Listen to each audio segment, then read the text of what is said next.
నర్సయ్య పొలం ఎక్కడుందో చూపిస్తావా?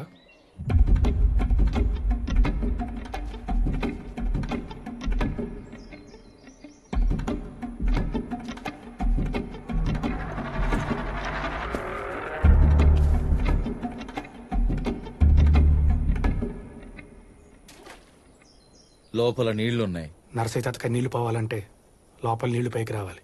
అంతేనా? అంతేనా? 100 అడుగులు అవుతుంది. అందుకే చదువుకోమని చెప్పింది. చిన్నప్పుడు తెలుగు వాచకంలో చదువుకున్న ఒక కథ ఉంది, కాకి కథ. ఆ కథలో కాకి కుండలో నీళ్లు కిందకుంటే పైకి రావడానికి రాళ్లేసింది. నీళ్లు పైకొచ్చాయి. ఇవిగో రాళ్లు. ఏమైంది? నాకు కుళ్ళు కథలు కుళ్ళు జోకులు పడవు, ఎలర్జీ. నాకు హెల్ప్ చేస్తావా? నన్ను కాకిని చేయవు కదా? నువ్వు గార్ధబం. గార్ధబం పదంలో అంత వెయిట్ ఉందంటే ఏ పులోసింహం అయి ఉంటదిలే. ఓకే.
వాడొక్కడిని చూసి మీరు ఇంతమంది ఎందుకు భయపడుతున్నారో నాకు అర్థం కావట్లేదు.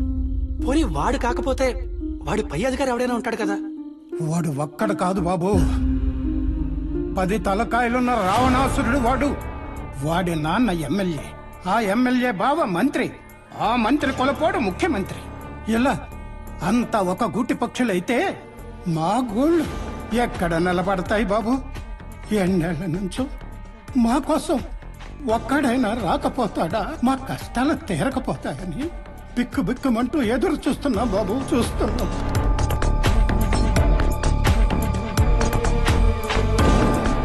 నేనేదో ఒకటి చేసి మీ సమస్య తీర్చానని అనుకుందాం, కానీ ఇదే సమస్య మళ్ళీ ముందు ముందు రావచ్చు. కాబట్టి దీనికి బీజం మీ నుంచే రావాలి. తాడిని తన్నేవాడు ఒకడు ఉంటే దాని తలని తన్నేవాడు ఇంకొకడు ఉంటాడు. మనం వాడిని పట్టుకుందాం. వాడు మీ మీద చేసే అరాచకాలు, వాడి వల్ల మీరు పడే కష్టాలు, ఇవన్నీ ఒక పేపర్ మీద రాసి సంతకం పెట్టినాక ఇవ్వగలరా?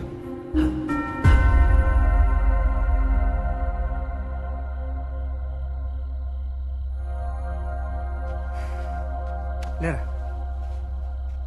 ఆడింట్లో పనిచేసే పాలేరుకి ఎదురు చెప్పినందుకు ఈ నాలుగు కోసేశాడు ఎమ్మెల్యే.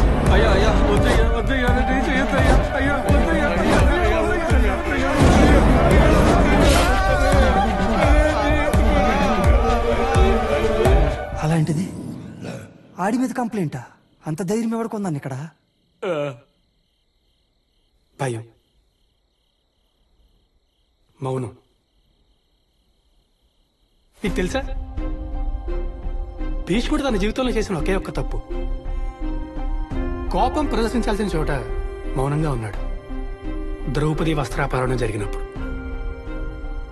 కానీ జటాయు తన జీవితంలో చేసిన ఒక్క మంచి పని, సరైన సమయంలో తిరగబడ్డాడు.